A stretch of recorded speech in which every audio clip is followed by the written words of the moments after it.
அனைவருக்கும் வணக்கம். அமைச்சர் செந்தில் பாலாஜிக்கு பிறகு திமுகவில் எந்த அமைச்சர் சிறைக்கு செல்வார் என்கிற பெரிய கேள்வி தொடர்ந்து இருந்தே வருகிறது. அந்த கேள்விக்கான பதிலாக துரைமுருகன் தான் செல்வார் என்கிற பதிலும் இருந்து வருகிறது. அது எல்லாம் நடந்து விடுமோ என்கிற ரீதியில் தான் நடக்கிற சம்பவங்கள் எல்லாம் செய்திகளை உணர்த்துகிறது. அமலாக்கத்துறை அமைச்சர் துரைமுருகனை அவருடைய மகன் கதிரானந்தை விடாது துரத்தி கொண்டிருக்கிறது. ஏற்கனவே துரைமுருகன் அவருடைய இல்லம், கதிரானந்துடைய இல்லம், பூஞ்சோலை சீனிவாசன் அவர் துரைமுருகனோடு நெருங்கிய ஒரு நபர். அவருடைய குடோனில் தான் 11 கோடி பணம் எல்லாம் பறிமுதல் செய்யப்பட்டது வேலூர் நாடாளுமன்ற தேர்தலின் போது. அப்போ இவர்கள் 3 பேருக்கும் சொந்தமான பகுதிகளில் அமலாக்கத்துறை ஏற்கனவே சோதனை நடத்தியிருந்தது. 2 முறை சோதனை நடத்தினார்கள். அதைத் தொடர்ந்து கதிரானந்த் அவர்களுடைய கிங்ஸ்டன் பொறியியல் கல்லூரி, அந்த கல்லூரியினுடைய சர்வர் ரூமுக்கெல்லாம் அமலாக்கத்துறை சீல் வைத்தார்கள். நிறைய முக்கியமான ஆவணங்கள் எல்லாம் இந்த சோதனையின் போது பறிமுதல் செய்யப்பட்டதாக, கைப்பற்றப்பட்டதாக தகவல்கள் வெளியானது. ஆனால் என்னென்ன ஆவணங்கள் கைப்பற்றப்பட்டது, பணம் ஏதாவது கைப்பற்றப்பட்டதா என்கிற தகவல்கள் எல்லாம் வெளிவராமல் தான் இருந்தது. அப்படி இருக்கக்கூடிய சூழலில் மிக முக்கியமான ஒரு தகவல் வெளியாகி இருக்கிறது. கதிரானந்துக்கு சொந்தமான அவருடைய அந்த பொறியியல் கல்லூரியிலிருந்து அமலாக்கத்துறை 13.7 கோடி பணம் ரொக்கமாக கைப்பற்றி இருக்கிறார்கள். அது மட்டுமல்லாமல் கதிரானந்துடைய இல்லத்தில் இருந்த லாக்கர், அந்த லாக்கரை உடைத்து தான் அமலாக்கத்துறை அதில் இருக்கக்கூடிய பணத்தை எடுத்திருக்கிறார்கள். அது ஒரு 75 லட்சம். மொத்தம் கதிரானந்துக்கு சொந்தமான பகுதிகளிலிருந்து அமலாக்கத்துறையினுடைய சோதனையின் மூலமாக 14 கோடி ரொக்கமாக பணம் கைப்பற்றப்பட்டிருக்கிறது, பறிமுதல் செய்யப்பட்டிருக்கிறது. சர்வர் ரூமுக்கு சீல் வச்சப்போ இவங்க நீதிமன்றத்துக்கெல்லாம் போனாங்க. சர்வர் ரூமுக்கெல்லாம் சீல் வைக்கக்கூடாது, அவர்களுடைய அந்த சீல் வைத்த நடவடிக்கையை ரத்து செய்ய வேண்டும் என்று சொல்லி நீதிமன்றத்தை இவர்கள் நாடினார்கள், துரைமுருகனுடைய மகன் தரப்பு. ஆனால் அதெல்லாம் முடியாதுங்க, சீல் வச்சது தான், நீங்கள் அவர்களுடைய விசாரணைக்கு, அமலாக்கத்துறையினுடைய விசாரணைக்கு முழு ஒத்துழைப்பு வழங்குங்கள் என்று சொல்லி நீதிமன்றம் இவர்களுடைய கோரிக்கையை நிராகரித்திருந்தது. அப்படி இருக்கக்கூடிய சூழலில் தான் 14 கோடி கைப்பற்றப்பட்டதாக தகவல்கள் தற்போது வெளியாகி இருக்கிறது. அமலாக்கத்துறை அடுத்த கட்டமாக என்ன செய்ய போகிறாங்க அப்படின்னா, கதிரானந்துக்கு வேறு ஏதாவது சொத்துகள் இருக்கிறதா என்கிற ரீதியில் தகவல்களை அமலாக்கத்துறை ஒரு புறம் திரட்டி வருகிறார்கள். இன்னொரு புறம் என்ன செய்ய போகிறாங்கன்னா, இந்த சோதனைகள் மூலமாக கிடைத்த ஆவணங்களின் அடிப்படையிலும் இந்த கைப்பற்றப்பட்ட இந்த பணத்தின் அடிப்படையிலும் கதிரானந்த் அவர்களுக்கு அமலாக்கத்துறை சம்மன் அனுப்பி விசாரணைக்கு ஆஜராகும்படி உத்தரவிடவும் போகிறார்களாம். ஒரு கல்லூரியில் 13.7 கோடி பணம் இருக்கிறது என்றால் அந்த பணம் எப்படி வந்தது? மாணவர்கள் கட்டணமாக செலுத்திய பணமா, இல்லை வேறு ஏதாவது வழியில் வந்த பணமா? நிறைய கேள்விகள் இருக்கிறது. ஏனென்றால் அமைச்சர் துரைமுருகன் அவர்கள் சாதாரண ஆள் இல்லை. தமிழ்நாட்டினுடைய கனிம வளத்துறையினுடைய அமைச்சர். தமிழ்நாட்டில் கனிம வளத்துறை எந்த அளவிற்கு முறைகேடுகளோடு இருக்கிறது என்பது எல்லோருக்குமே தெரியும். பல ஆயிரம் கோடிகள் தமிழ்நாட்டில் இருக்கக்கூடிய குவாரிகளில் முறைகேடுகள் நடந்திருக்கிறது என்றால் அதற்கு கனிம வளத்துறை பொறுப்பேற்க வேண்டும். முதன்மை பொறுப்பே கனிம வளத்துறை தான்.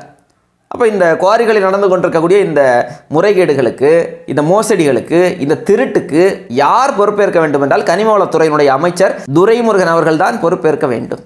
அப்போ அமலாக்கத்துறை ஏற்கனவே நீங்கள் பார்த்தீங்கன்னா, அமலாக்கத்துறை இந்த குவாரிகளை எல்லாம் குறிவைத்து சோதனைகள் எல்லாம் நடத்தியது. நிறைய முக்கியமான ஆவணங்கள் எல்லாம் இந்த குவாரிகள் குறித்து கைப்பற்றி வைத்திருந்தார்கள் அமலாக்கத்துறை. அது மட்டுமல்லாமல் நிறைய அதிகாரிகளிடம் விசாரணை எல்லாம் நடத்தி நிறைய வாக்குமூலங்களை, சாட்சிகளை எல்லாம் அவங்க தயார் செய்தே வைத்திருக்கிறார்கள். ஆனால் இப்போது வரை துரைமுருகனை நேரடியாக ஒரு விசாரணைக்கு அழைப்பதோ, இல்லை அவர் மீது இந்த ஒரு சோதனை தற்போது நடத்தப்பட்டதை தாண்டி அவர் மீது நேரடியாக அமலாக்கத்துறை எந்த விதமான நடவடிக்கையும் இதுவரைக்கும் எடுக்கலை. ஆனால் அமலாக்கத்துறையினுடைய இந்த சோதனைகள் எல்லாமே ஒரே ஒரு நபருக்கு போடப்பட்ட ஸ்கெட்சு தான், துரைமுருகனுக்கு போடப்பட்ட ஸ்கெட்சு தான் என்கிற தகவல்கள் அரசியல் வட்டாரங்களிலிருந்து வந்து கொண்டிருக்கிறது.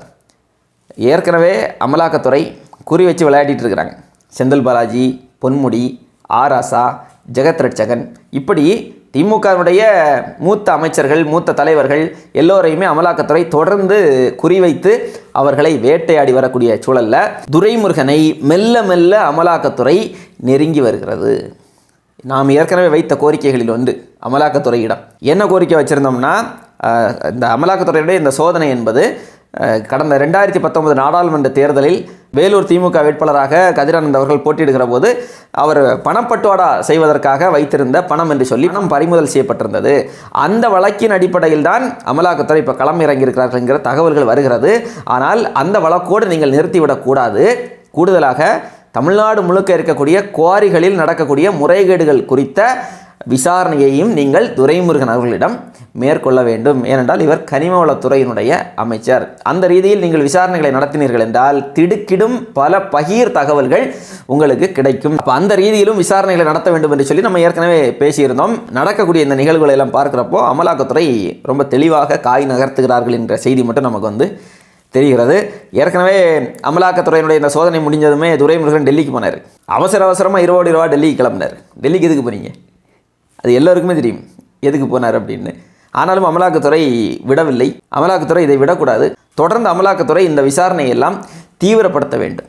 இப்போ ஆளுங்கட்சி பல வழிகளிலும் இந்த விசாரணைகளை எல்லாம் தடை செய்வதற்கு எதையெல்லாம் செய்ய முடியுமோ எல்லாவற்றையும் செய்து பார்ப்பார்கள். என்றால் துரைமுருகன் திமுகவினுடைய பொதுச் செயலாளர், ஒரு அமைச்சர் என்பதை தாண்டி அந்த திமுக கட்சியினுடைய ஆணிவேர்களில் ஒரு நபராக இருக்கக்கூடிய நபர் தான் துரைமுருகன் அவர்கள். அப்போ அவரை அமலாக்கத்துறை நெருங்குகிறது என்றால் அடுத்து அமலாக்கத்துறை யாரை நெருங்கும்? திமுக தலைமையை தான் நெருங்கும். அப்போ இந்த குறி எல்லாமே துரைமுருகனுக்கு மட்டும் வைக்கப்பட்டதில்லை, துரைமுருகனுக்கு அடுத்தபடியாக இருக்கக்கூடிய திமுக தலைமைக்கு வைக்கப்பட்ட ஸ்கெட்ச் தான் இது என்கிற தகவல்களும் வந்துட்டுருக்கு. எது எப்படியோ அமலாக்கத்துறையினுடைய இந்த நடவடிக்கைகள் எல்லாம் வரவேற்கத்தக்கது. ஏன்னா இந்த குவாரிகளில் நடக்கக்கூடிய முறைகேடுகள் எல்லாம் அரசு வேடிக்கை பார்க்கிறது. அரசின் துணையோடு தான் அது நடக்கிறது. இல்லை என்றால் அரசு அதை தடுத்து நிறுத்தியிருக்கலாம் இல்லையா? பல இடங்களிலும் முறைகேடுகளோடு குவாரிகள் இயங்குகிறது. அதையெல்லாம் தடுத்து நிறுத்துவதற்கு மூடுவதற்கு என்ன நடவடிக்கை எடுக்கப்பட்டது? இன்றைக்கும் கன்னியாகுமரி மாவட்டத்தினுடைய மலைகள் உடைத்து நொறுக்கப்பட்டு கேரளாவுக்கு கொண்டு செல்லப்பட தான் செய்கிறது. திருநெல்வேலி மாவட்டத்திலிருந்து தென்காசி மாவட்டத்திலிருந்து கனிமங்கள் அளவுக்கு அதிகமாக எந்தவித கட்டுப்பாடுமே இன்றி கேரளாவுக்கு எடுத்து செல்லப்பட தான் செய்கிறது. அதையெல்லாம் தடுத்து நிறுத்துவதற்கு இந்த திமுக அரசு எந்த நடவடிக்கையுமே எடுக்கலை. அப்போ இதற்கெல்லாம் ஒரு முடிவு கட்டணும் இல்லையா? இது தொடர்ந்து இவர்கள் ஆட்சியில் இருக்கிறது வரைக்கும் கனிம வள கடத்தலில் ஈடுபடுவார்கள் அப்படின்னா அப்போ அந்த அழிந்து போன கனிம வளங்கள் எல்லாம் எப்படி நம்ம மீட்டு உருவாக்கம் செய்கிறது? அப்போ இது உடனடியாக இது தடுத்து நிறுத்தப்பட வேண்டும். இது தடுத்து நிறுத்தப்பட வேண்டும் என்றால் அமலாக்கத்துறை இதில் களம் இறங்கி விசாரணைகளை நடத்துவது அது காலத்தின் தேவையாக இருக்கிறது. அமலாக்கத்துறை அரசியல் பழிவாங்கும் நடவடிக்கையில் ஈடுபடுகிறது. பாஜக ஏவி தான் இவர்கள் இதை செய்கிறார்கள் என்றெல்லாம் திமுக தரப்பு வாதங்களை வைக்கும். அப்படி பாஜக மேலே பழி போட்டுட்டெல்லாம் திருடர்கள் தப்பித்துக் கொள்ள முடியாது. திருடர்கள் கொள்ளைக்காரர்கள் தப்பித்துக் கொள்வதற்கு பாஜகவின் பின்னால் போய் நீங்கள் ஒளிந்து கொள்ள முடியாது. குவாரிகளில் முறைகேடுகள் நடக்கிறதா இல்லையா? நடக்கிறது, எல்லோருக்கும் தெரியும். அந்த முறைகேடுகளை தடுத்து நிறுத்துவதற்கு திமுக அரசு என்ன நடவடிக்கை எடுத்தது? ஒரு நடவடிக்கையும் இல்லை.